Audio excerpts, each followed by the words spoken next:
Okay, good morning. It's Dan here. I just want to show you a little bit of Diablo 3. I played the open beta this weekend, the stress test, and yeah, I got myself to level 13 on a Demon Hunter. Now, this isn't Demon Hunter specific, I just want to give you a quick outrun of how the skills work in Diablo 3. So, we're going to be focusing on the way that you assign these, and pretty much just what functionality they play in this game. So you have your left click and your right click like you had in Diablo 2.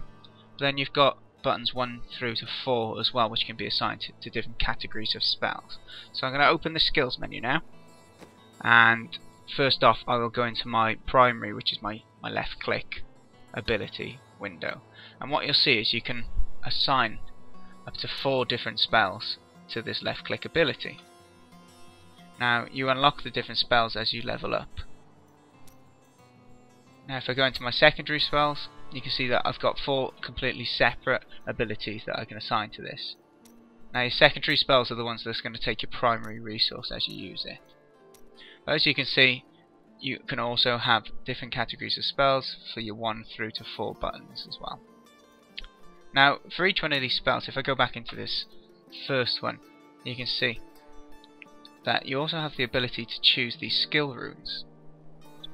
Now you start off with no rune, as you can see on the left, but as you level up you'll unlock different runes which add an extra bit of functionality to the ability. So if I add on that first rune, you now see that my left click ability does an enhanced version. Now I've just clicked on my secondary ability this time, and you can see once again the same process, but what I want to show is that for each spell there's a different rune. So what this means is once you get to level 10 for example, you're not going to unlock the first rune for every spell that you have. Every spell has its own runes which unlock at different levels, which gives you something different to look forward to as you level up. So you can see here the different levels needed to unlock the different runes for the different abilities here, and this is within my defensive spell range. So it really gives you some form of progress all the way up to level 60. Okay, so the last thing that I want to show you then is your passive skills. Now these are constant buffs that will exist on your character, and you can see there's quite a wide selection that we can choose from, and by the time you get to max level you can choose 3 of these. Now these vary.